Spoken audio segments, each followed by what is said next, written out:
Amahoro bavandimwe. Yezu ati nimwikorere umutwaro wanjye.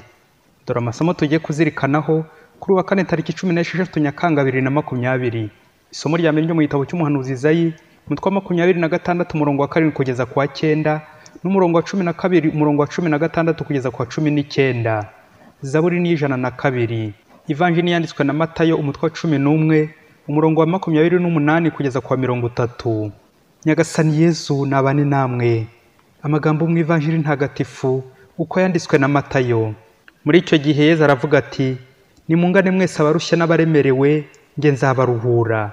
Nimwikorere umutwaro wanjye kandi mundebereho, kuko ngira umutima ugwa neza kandi nkoroshya. Muzamererwa neza mu mitima yanyu. Koko rero umutwaro wanjye uroroshye, n'ibyo mbakorera ntibiremereye. Iyo ni Ivanjili ntagatifu.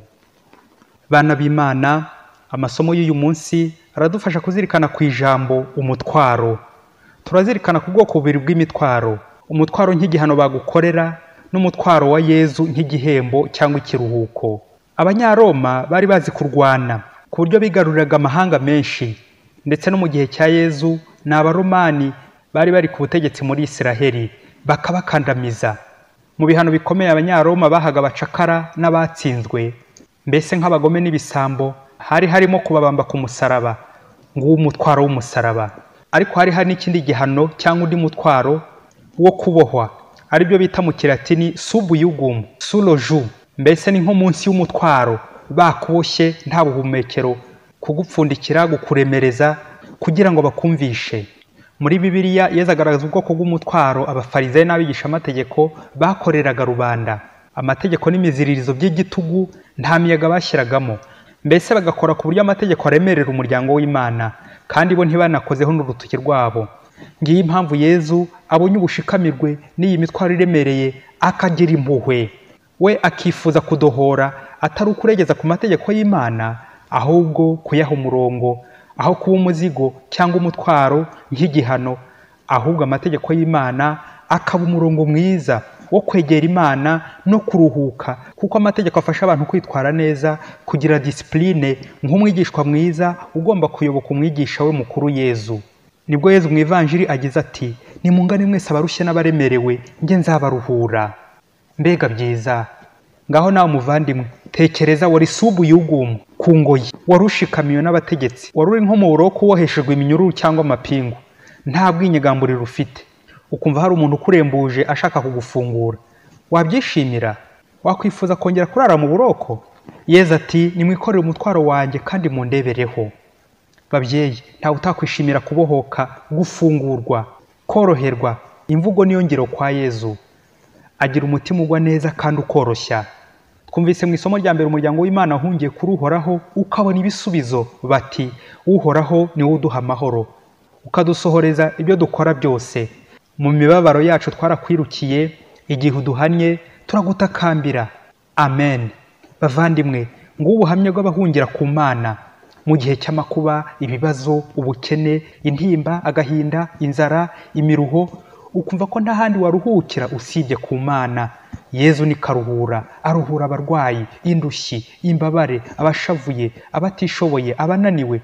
Nuko we aho kubaha igihano nk'Abanyaroma subjugum, ingoyi nk'abategetsi babohana, we akabahemba ikiruhuko, akababohora, akabaha umutuzo, amahoro, ibyishimo. Aba bose bamwe kuri iyi si kugira ngo baguhembe ni ukubanza gukora ukaruha, bagashimishwa n'uko wavunitse washize. Yewe hari n'abandi batanahemba abakozi babo, bakabarya imitsi cyangwa bagashimishwa n'uko babahenda. Ariko ikibabaza Yezu bavandimwe ni uko aduhamagara ngo tumusange, aduture imitwaro idutsikamiye, ndetse anaduhe ku buntu, aduhembe tutanakoze. Yewe twarangiza tukamuhunga, tukamera nk'aya ntama y'inzererezi yanga gukurikira umushumba uri buyigaburire, igakurikira mucoma uri buyibage. Mbega bibi! Nta cyabaza ababyeyi nko guhungira ku muntu uzi ko akuruhura, wagera akakurushya byikubye. Umunsi umwe Cecile yari umwana w'imfubyi urera bene nyina, aza kubura icyo abatungisha, yigira inama yo kujya gushaka akazi iyo hirya mu mujyi. Agezeyo bamuha ko kurera abana, we rero akarenga agakora n'indi mirimo myinshi, ariko nyirabuja yaza akamutuka ngo ni umunebwe, akima Cecile umushahara we ngo ntacyo amaze. umunsi umwe Cecile ashaka kwitahira kuko bamweretse umujyi, ariko shebuja aramufatiranya amujyana ku ruhande, atangira kumugenera bombo zo ku gati, utuntu twiza, uduhendesha abana, udufaranga n'utwambaro ku ruhande.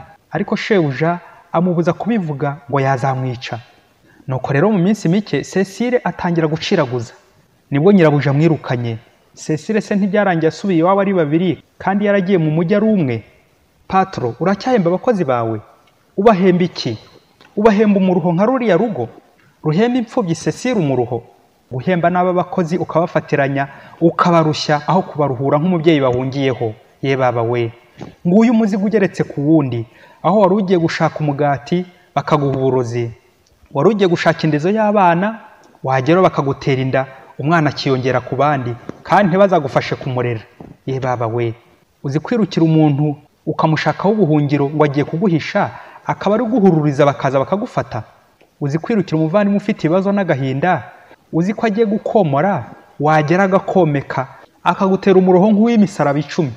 Uzi gusanga umuntu aho kugusana akagusandaza yarangiza akagusonga.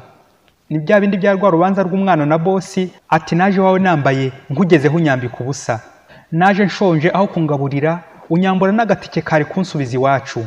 Mbega imitwaro iraha ababyeyi. Patro, fata umukozi nk'umwana wawe, nawe mukozi fata umukoresha wawe nk'umubyeyi wawe, nibwo mutazaruhanya. Yezu umubyeyi wacu mukuru we ahemba kuruhuka, ukarya ku buntu, ukanasenga. Bantu mutabona akanya ngo musenge, musange Yezu mwararushye.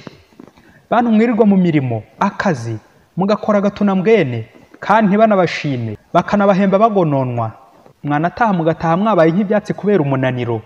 Imana ntimwibuke ko inabaho, mwaragowe, umuzigo urabashikamiye. Bavandimwe, nta mutwaro uremera nk'ibyaha, umutwaro w'umujinya, ubunebwe, ubugugu, ubuhendanye n'ibindi byinshi biboza umutima. Ukanegekara pe. Nta handi rero kuri iyi si uzabona ikiruhuko usibye kwa Yezu. Nta wundi waguhemba neza usibye Yezu. Nta wundi wakwihanganira muri ayo mafuti yawe yose usibye Yezu. Nawe rero muvandimwe, noneho iyi mpuruza uyifate nk'iyawe, ikitwa umutwaro cyose ufite kikuremereye kizanire Yezu akuruhure.